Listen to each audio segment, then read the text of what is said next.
দক্ষিণ দিনাজপুর জেলার কুশমন্ডি ব্লকের উদয়পুর গ্রামে বলারামপুর খাইলসা সংযোগকারী সেতু নির্মাণের দাবিতে সরব হলেন স্থানীয় বাসিন্দারা। দীর্ঘদিন ধরে ব্রিজের দাবি জানিয়েও সুরাহা না হওয়ায় গত 4 দিন ধরে ধর্ণা বিক্ষোভে সামিল হয়েছেন গ্রামবাসীরা। ভোট নেব, ব্রিজ দেব, এই স্লোগান সামনে রেখে এলাকা জুড়ে প্রতিবাদ কর্মসূচি চলছে। বিক্ষোভকারীদের অভিযোগ, বারবার আশ্বাস মিললেও বাস্তবে কোনো কাজ হয়নি, ফলে প্রতিশ্রুতিতে আর ভরসা নেই বলে জানিয়েছেন তারা। স্থানীয়দের দাবি, দ্রুত সেতু নির্মাণ না হলে আন্দোলন আরও তীব্র হবে। ভোটাধিকারের পক্ষে সবাই আমরা ভোট দিতে রাজি আছি সকলে, এবং আমাদের এই ব্রিজের দাবি যে আছে এটা হচ্ছে বহুত পুরানা। আমার বয়স প্রায় 21 বছর হচ্ছে, এর অনেক পুরনো। আমরা অনেক জন্ম থেকে আমরা শুনে এসেছি যে এখানে ব্রিজের দরকার। আর আমাদের সত্যি এখানে জায়গাটাতে আপনারা লক্ষ্য করবেন, এই দিকে দেখালে আপনারা যদি ক্যামেরায় দেখেন তো আপনারা লক্ষ্য করবেন এই জায়গাটি আমাদের ওই সাইডে আমাদের পাকা রাস্তা আছে, প্লাস এই সাইডেও পাকা রাস্তা আছে। তার মধ্যে আমাদের স্কুলের আমাদের সবার স্টুডেন্টদের স্কুল কলেজ আমাদের আছে, সব কুশমন্ডির ওইদিকে যেতে হয় আমাদের। প্লাস আমরা 4 চাকা গাড়ি, রাতে অ্যাম্বুলেন্স আসতে পারে না। গর্ভবতী যে মহিলারা আছে তারা নানান সমস্যার সম্মুখীন রেগুলারলি হয়ে চলেছেন। তো আপনারা একটু আমরা চাইবো যে সমস্ত প্রার্থীরা এখানে আসছেন, আমরা সকল প্রার্থীকে আমরা এখানে ইনভাইট করেছি যে এখানে আপনারা আসুন। আমরা এখানে ধর্নার জন্য ব্যবস্থা করা হয়েছে, আপনারা দেখতে পারবেন এই মঞ্চটি ধর্নার মঞ্চ। এখানে আমরা শান্তিপূর্ণভাবে ধর্না অনশনের জন্য আমরা প্রোগ্রাম সেট করেছিলাম। আর এই প্রোগ্রাম ভোট পার হয়ে গেলেও যদি না হয়, যতদিন আমাদের ব্রিজ না হচ্ছে ততদিন আমাদের এই চলতে থাকবে। ব্রিজ হলে জনসাধারণের সুবিধা হয়। আচ্ছা, কোন ঘাট এটা? এটা খলেশা ঘাট বলে। আচ্ছা, আপনাদের কি সমস্যা হচ্ছে এখানে? আমাদের এই যে এইদিকে যেতে হলে আমাদেরকে ঘুরে যেতে হয় মহিকাল দিয়ে। কোনো যে এমার্জেন্সি কেস থাকে, রুগী থাকে, তাহলে মহিকাল দিয়ে ঘুরে যেতে হবে। কুশমন্ডিতে এদিক দিয়ে আমাদের শর্টকাট রাস্তা হয়, এটা হলে ভালো হয়। বুধবার ধর্না মঞ্চে উপস্থিত হন বামফ্রন্ট মনোনীত প্রার্থী জ্যোতির্ময় রায়। তিনি গ্রামবাসীদের সঙ্গে কথা বলেন এবং তাদের দাবির প্রতি সমর্থন জানান। আজকে আমার প্রচার ছিল ওই কান্দহ বেসাতে বাড়ি এলাকায়।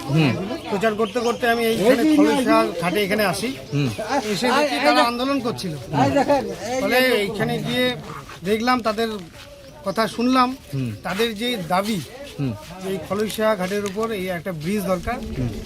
আমরা যখন বামপন্থীরা ক্ষমতায় ছিলাম 2011 সালে এই ব্রিজের স্যাংশন প্রায় হয়ে গেছিল, কিন্তু দুর্ভাগ্যবশত যখন আমরা 2011 সালে ক্ষমতা থেকে চলে গেলাম, এই 15 বছরে তৃণমূল সরকার এই ব্রিজ নিয়ে আর কোনো একটি মাত্র শব্দ ব্যবহার করেনি বা উচ্চারণ করেনি।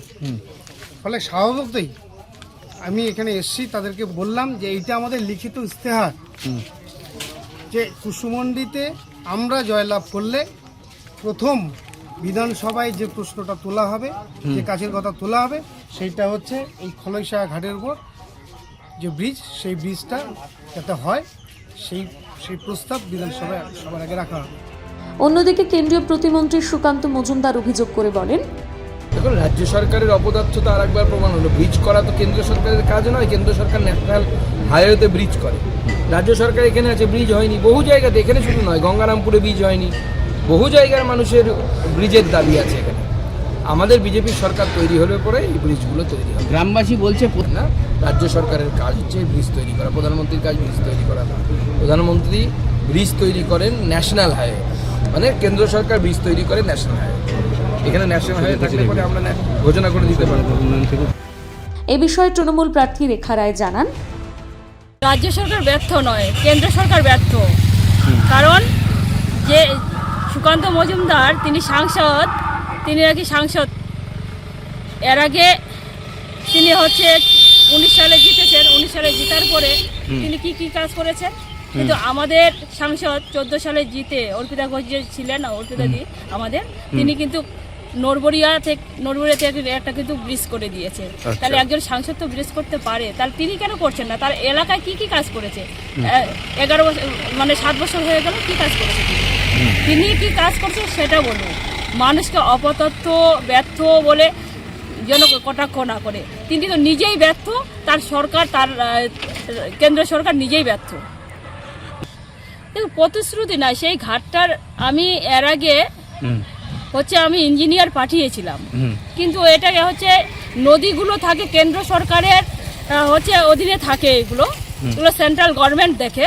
ইরিগেশন ডিপার্টমেন্টটা কিন্তু সেন্ট্রাল গভর্নমেন্ট হ্যান্ডেলিং করে। তো তো ওরা যদি এনওসি না দেয় তাহলে কিভাবে আমরা সেই জায়গাগুলোতে যেরকম আমাদের বর্ডার পিচিং করতে গেলেও বা সেখানে যে রাস্তাঘাটগুলো আমাদের নদীর বাতের রাস্তাগুলো করতে গেলেও আমাদের হচ্ছে অসুবিধা পড়তে হয় আমাদেরকে। কুশমন্ডি থেকে দিলদার আলীর প্রতিবেদন, নিউজ টুডে।